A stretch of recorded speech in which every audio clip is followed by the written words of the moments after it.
Bismillah ar-Rahman ar-Rahim. Assalamu alaykum wa rahmatullahi wa barakatuh.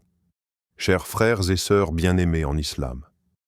Il arrive dans nos vies des moments où le cœur se serre, où le souffle devient lourd et où les soucis semblent peser plus fort que notre propre corps. Peut-être que tu as déjà connu ce silence de la nuit, où tes yeux refusent de se fermer parce que l'inquiétude ronge ton esprit. Les factures en retard, le compte bancaire vide, les dettes qui s'accumulent, ou peut-être une douleur plus profonde, la solitude, l'injustice, la trahison, ou encore cette impression que les portes se ferment toutes les unes après les autres. À ce moment-là, une voix intérieure murmure « Comment vais-je m'en sortir ?» Mais sais-tu, cher frère, chère sœur, que ceux qui ont foulé cette terre avant toi, les prophètes, les pieux, les compagnons, ont traversé des épreuves bien plus terribles que celles que nous portons aujourd'hui. Et pourtant, ils ne se sont pas effondrés. Ils avaient une arme invisible, une force que rien ni personne ne pouvait briser. Ce n'était pas de l'or, ni une armée, ni un pouvoir terrestre, mais quelques mots qui se relient directement au trône d'Allah, l'unique protecteur, celui qui ne dort jamais et ne s'affaiblit jamais. Ces mots, c'est une invocation. Une invocation qui est comme une clé ouvrant les portes de la délivrance, un bouclier face à l'injustice, un remède à l'angoisse et une source de sérénité.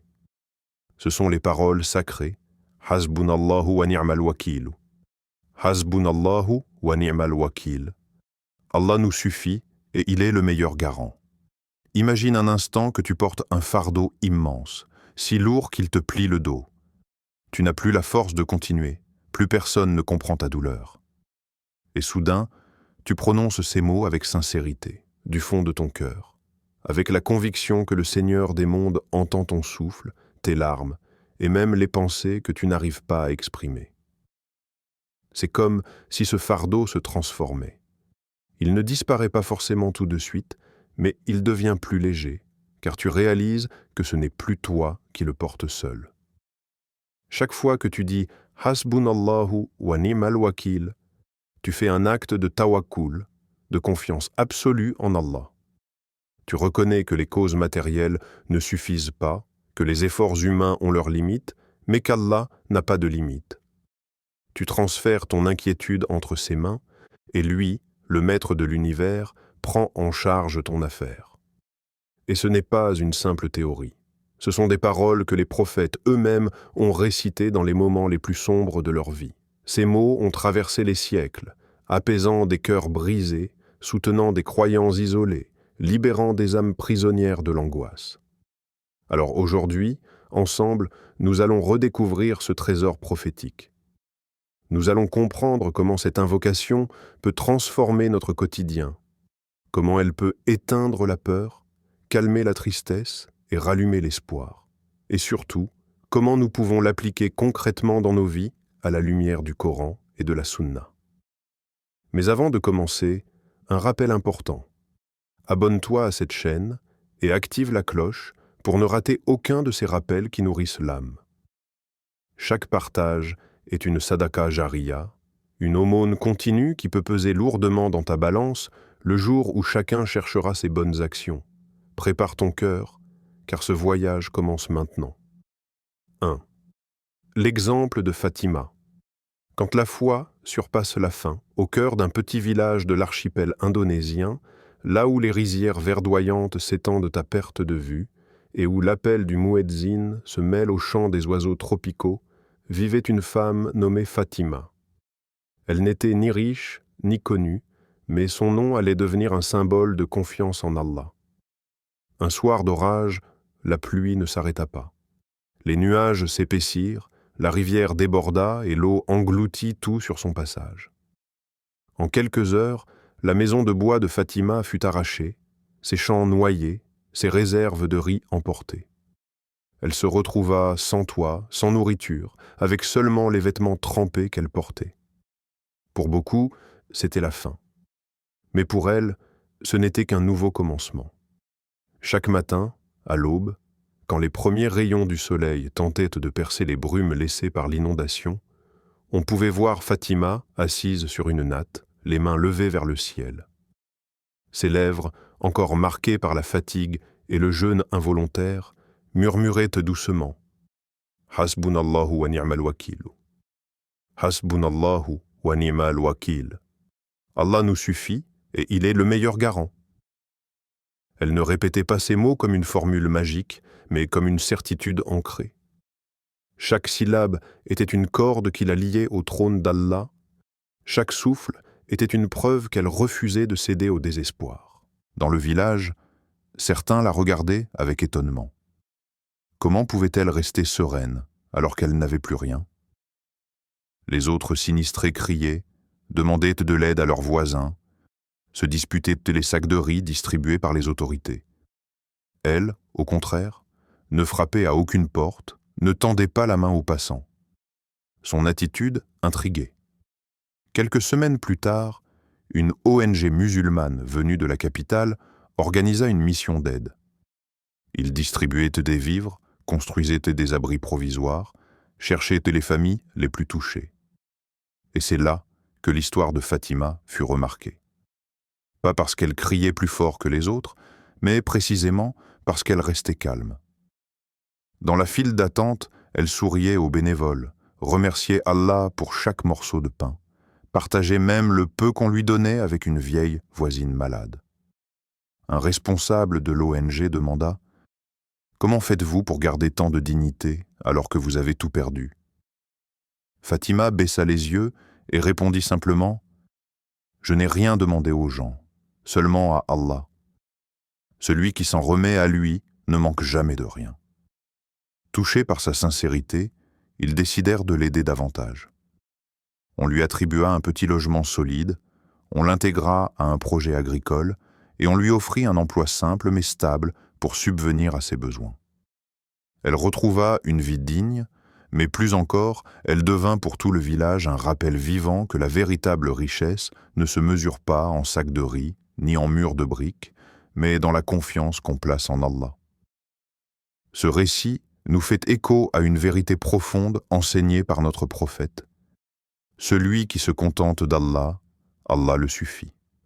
Rapporté par Ibn Hibban. Et c'est cela la force de Fatima. Elle ne s'est pas laissée engloutir par les vagues du désespoir. Elle a fait de son invocation une ancre, de sa patience une arme, et de sa confiance un chemin vers la délivrance. Deuxième, le secret des prophètes, Ayoub, A.S., et la confiance absolue. Il y a des histoires qui ne s'effacent jamais, des récits gravés dans le livre éternel pour que les générations y trouvent un miroir.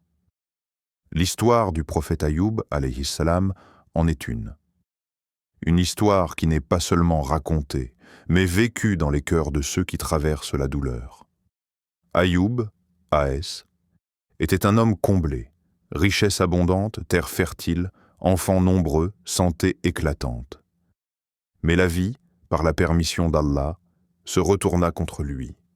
L'un après l'autre, ses biens disparurent, ses terres devinrent arides, ses troupeaux furent perdus, ses enfants rappelés par la mort.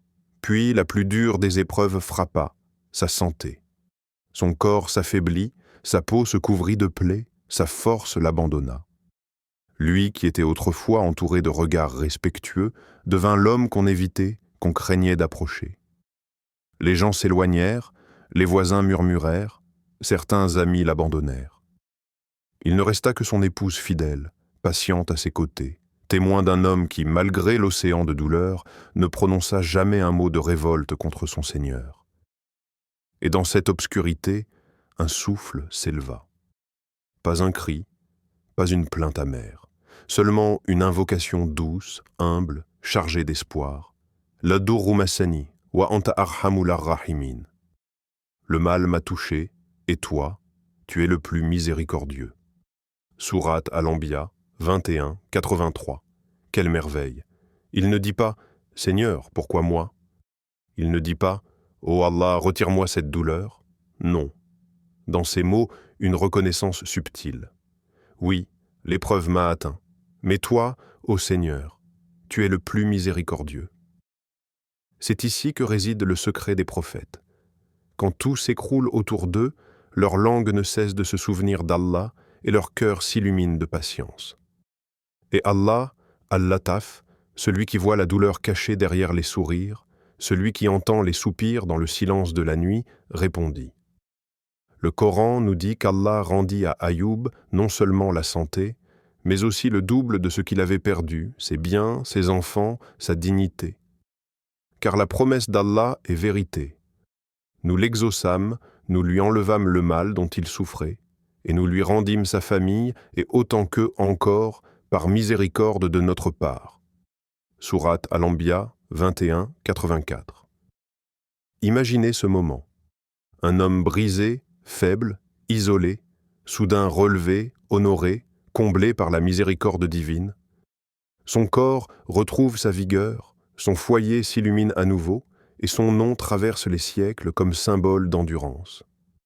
Et nous, dans nos vies modernes, qu'avons-nous retenu? Dès que la maladie nous touche, nous doutons. Dès que l'argent manque, nous nous plaignons. Dès qu'une porte se ferme, nous oublions que derrière elle, Allah en prépare peut-être 10 autres. Le prophète nous a enseigné « La patience est une lumière », rapporté par Muslim. Une lumière qui brille dans la nuit la plus sombre, une flamme qui ne s'éteint pas, même quand le vent de l'épreuve souffle avec violence. Ayoub, A.S., ne voyait peut-être plus d'issue dans ce monde, mais il voyait la lumière d'Allah.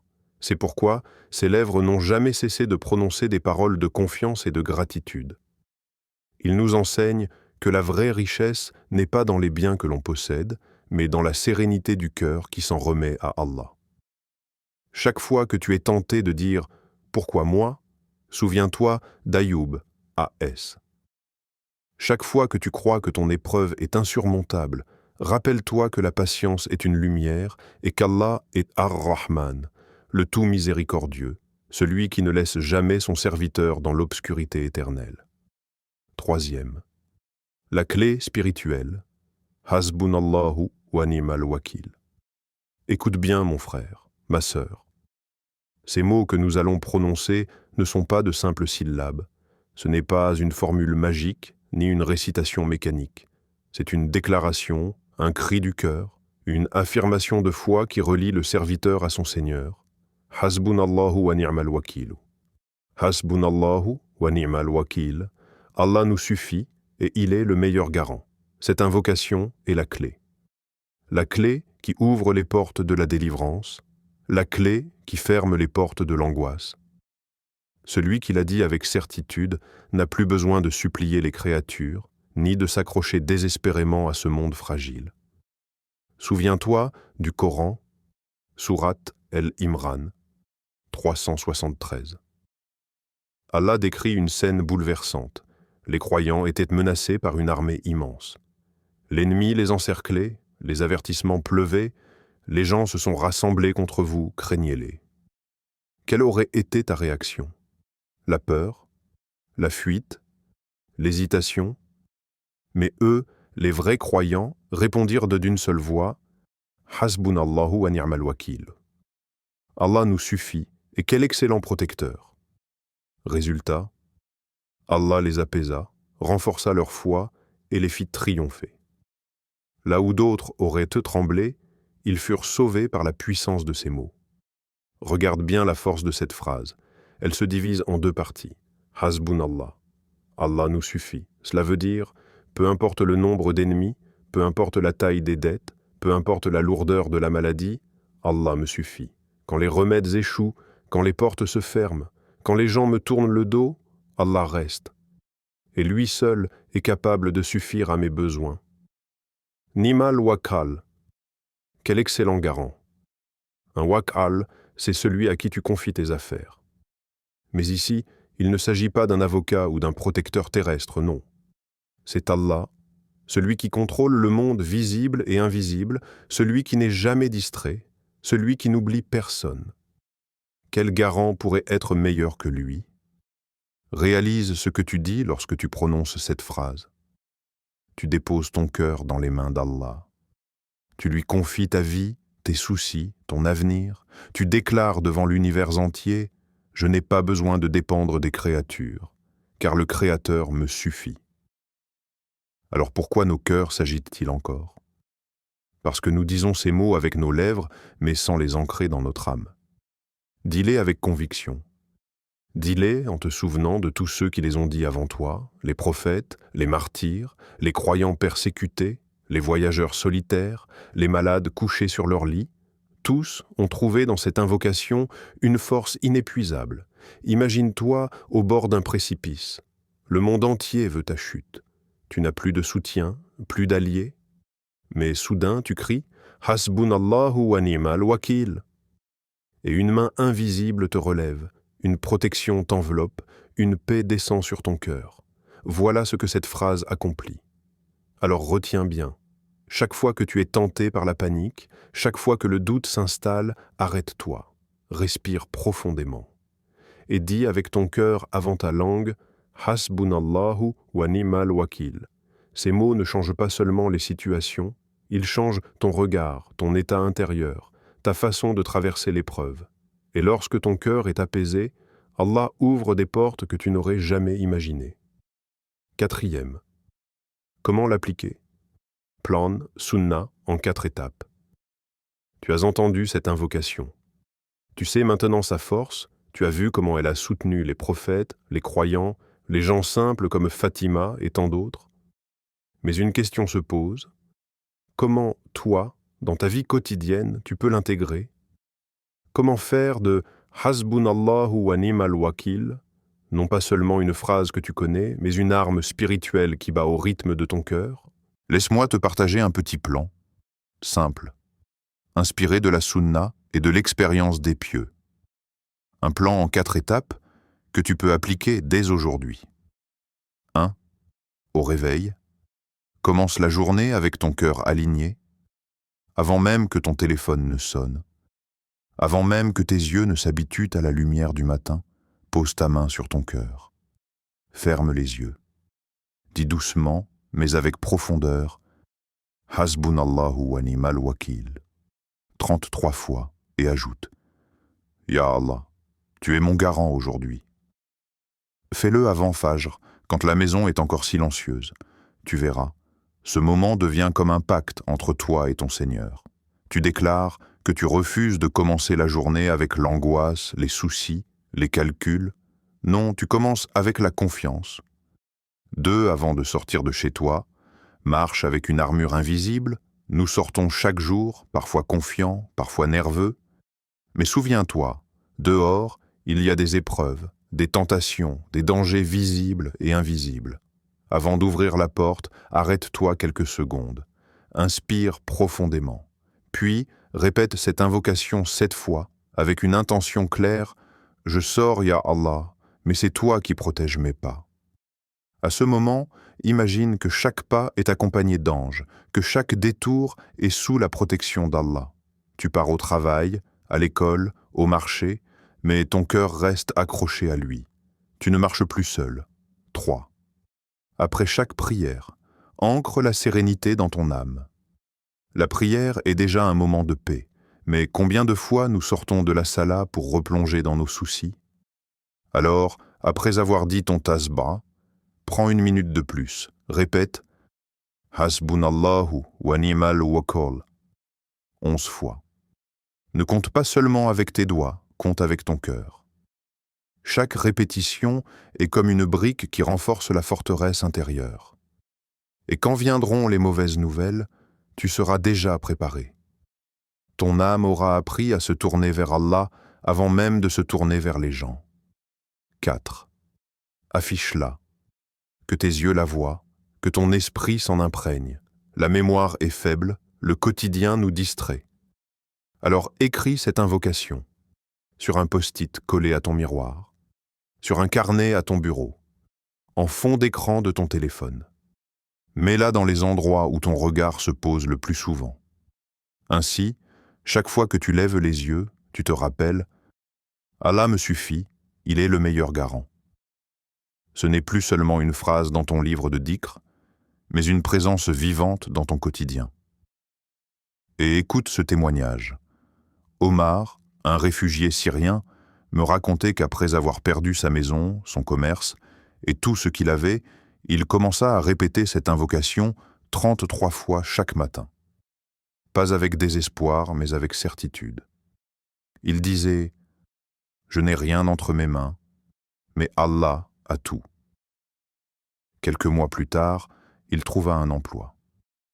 Puis, par la grâce d'Allah, il lança une petite entreprise qui nourrit aujourd'hui plusieurs familles réfugiées comme lui. Ce n'est pas un hasard. Ce n'est pas une coïncidence. C'est la promesse d'Allah pour celui qui s'en remet sincèrement à lui. Mon frère, ma sœur, écoute bien. Hasbunallahu wa ni'mal wakil n'est pas un simple slogan. Ce n'est pas une phrase qu'on répète distraitement. C'est une clé. C'est un engagement du cœur, une promesse que tu fais à ton Seigneur. Je t'ai choisi toi comme protecteur. Et ce miracle, il est déjà dans ta langue. Tu n'as pas besoin d'attendre demain, ni d'avoir de grandes ressources, ni même que tes problèmes disparaissent. Non. Tu as seulement besoin de prononcer ces mots avec sincérité. Car le changement commence à l'intérieur de toi. Allah le dit clairement dans son livre. Allah ne change l'état d'un peuple que s'il change ce qu'il y a en eux-mêmes. Sourate Ar-Ra'd 13:11. Alors je t'invite à un défi simple, mais puissant, le défi des 7 jours. Pendant une semaine, après chaque prière, répète cette invocation avec foi. Hasbunallahu wa ni'mal wakul. Écris quelque part ce que tu ressens. Peut-être plus de sérénité, peut-être une porte qui s'ouvre, peut-être un poids qui s'allège, même si les circonstances n'ont pas encore changé. Et à la fin de ces 7 jours, regarde ton cœur. Tu verras que la paix aura déjà commencé à s'installer. Ne sous-estime pas cette pratique, car celui qui fait de son Seigneur son garant ne peut jamais être abandonné. Tu n'as peut-être pas le pouvoir de changer le monde autour de toi, mais tu as le pouvoir de transformer ton monde intérieur. Et quand cela change, crois-moi, Allah change aussi les choses autour de toi. Si cette vidéo a touché ton cœur, alors fais un pas de plus, like, partage, et surtout écris en commentaire « Hasbunallah ». Parce que chaque mot écrit, chaque rappel partagé, peut être une lumière pour un autre frère, une autre sœur en difficulté. Barakallahu fakum. Qu'Allah fasse de nos langues des sources de dhikr et de nos cœurs des jardins de confiance et de tawakkul. Et n'oublie pas de t'abonner pour d'autres rappels authentiques, inspirés du Coran et de la Sunna.